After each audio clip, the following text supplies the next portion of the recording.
Voilà, alors petit avertissement avant de commencer la vidéo. Elle a été tournée dans des conditions pas toujours faciles. Parfois je portais des sacs à dos plus un sac dans une main, je filmais à une main. Les plans ont dû être parfois faits assez rapidement et vraiment j'ai pu cadrer comme j'ai pu.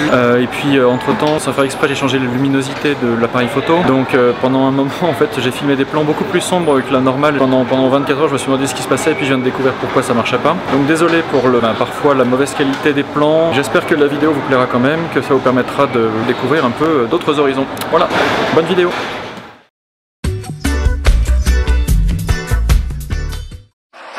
Rachel, il est vraiment temps que je présente ma superbe petite amie à mes proches. Singapour, le mariage de Colline. Tu ne veux pas rencontrer ma famille? Nous prenons vos bagages et vous serez en première classe. Nick, on n'a pas les moyens.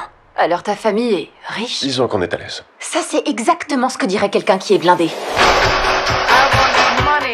1 200 000. Ton copain Nick, c'est Nick Young. Vous connaissez sa famille? Allô? C'est juste les plus gros promoteurs de tout Singapour. Ces gens sont pas juste riches, ils sont pétés de thunes. T'aurais dû me dire que t'étais genre le prince William de l'Asie. N'importe quoi, je serais plutôt Harry.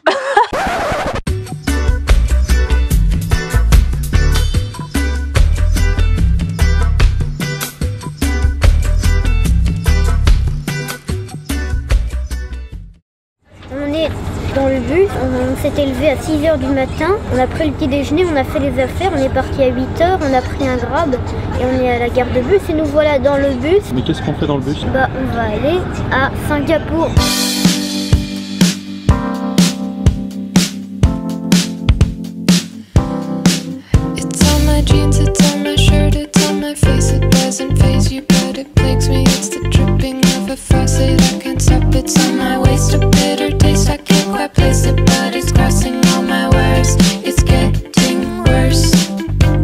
Bon voilà, on voit nos premières images de Singapour. Rien de spécial pour l'instant.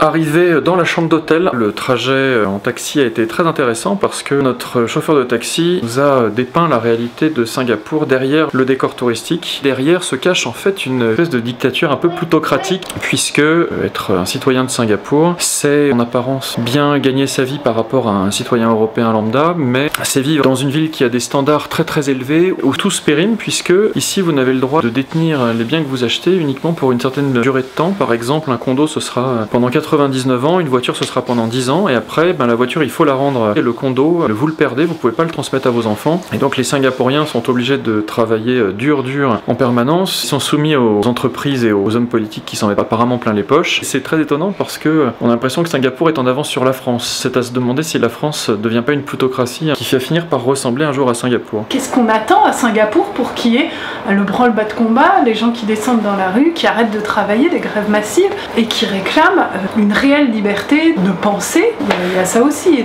Tout ce que dit le gouvernement, il faut dire oui, sinon on est banni. Enfin, c'est une dictature. Par ailleurs, moi je fais l'école à la maison à Raphaël et on utilise beaucoup la méthode de Singapour qui enseigne les maths de manière progressive et hyper efficace. Et là on arrive, oui, les gens sont extrêmement logiques, ils ont un système éducatif performant et oui, l'esprit critique.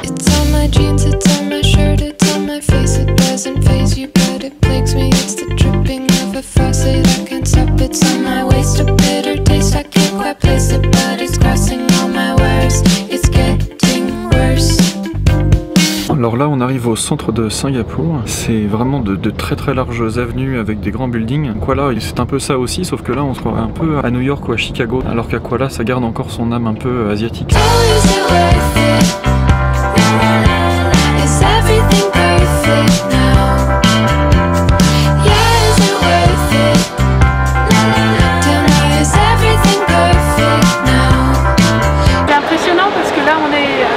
d'affaires et les gens courent partout, se croient revenus à la Défense, les gens vont d'un point A à un point B et nous qui cherchons notre chemin, on bifurque à gauche au dernier moment, on se prend quelqu'un, on ralentit, on gêne, c'est plus l'Asie là, c'est New York. Is everything perfect now? Yeah, is it worth it?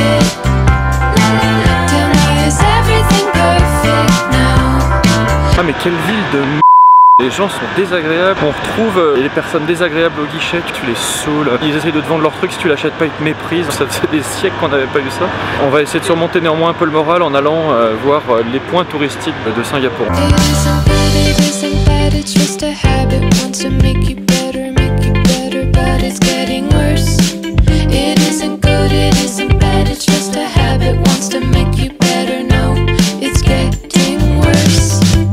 C'est vraiment de plus en plus étrange comme ville. Alors, tout est perverti, on a trouvé des vrais stouts à l'occidental et en fait elles étaient trop chères donc on a renoncé à ce plaisir. Je pensais enfin que ma journée allait avoir un rayon de soleil, même ça m'est refusé, c'est vraiment... c'est pas facile.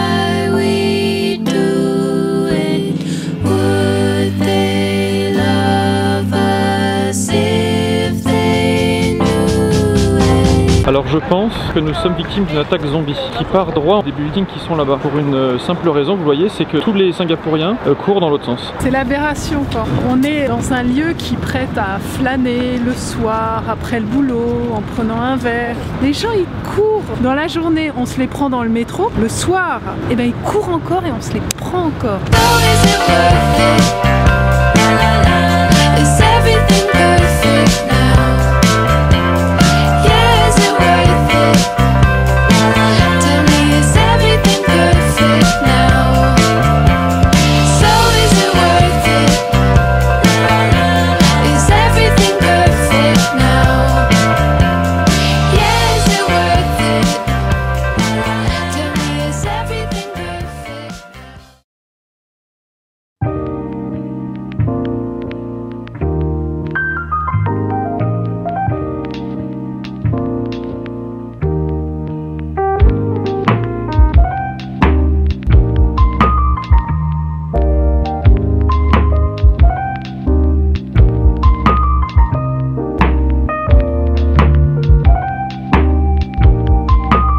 Voilà, alors on est à la food court, c'est quand même un point positif de Singapour, c'est qu'il y a parmi les meilleures food courts au monde ici. Et alors là, je vais manger un œuf centenaire, il n'est pas centenaire, en fait il a été préparé d'une certaine manière qui fait qu'il ressemble à un œuf qui aurait pourri, qui aurait 100 ans. Donc voilà, on va tenter l'expérience en direct.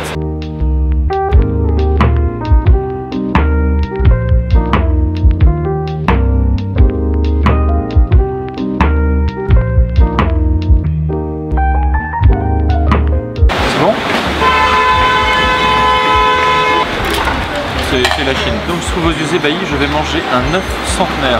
Une épreuve que beaucoup de globetrotters n'ont pas réussi à surmonter, car il paraît que l'œuf centenaire a un goût tellement épouvantable que personne n'arrive à le terminer. Bon ben voilà, que ce soit gravé, je vais manger la pire chose de ma vie.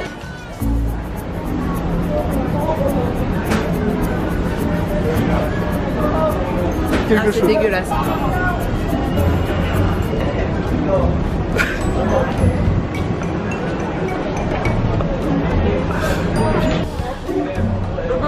Eh bien moi qui adore les œufs pourris chinois, ne me demandez pas pourquoi, je pense que je peux y arriver, voire même apprécier. Voilà à quoi ressemble l'œuf centenaire. Donc ça se présente sous un aspect un peu gélatineux, un peu peur, c'est parti.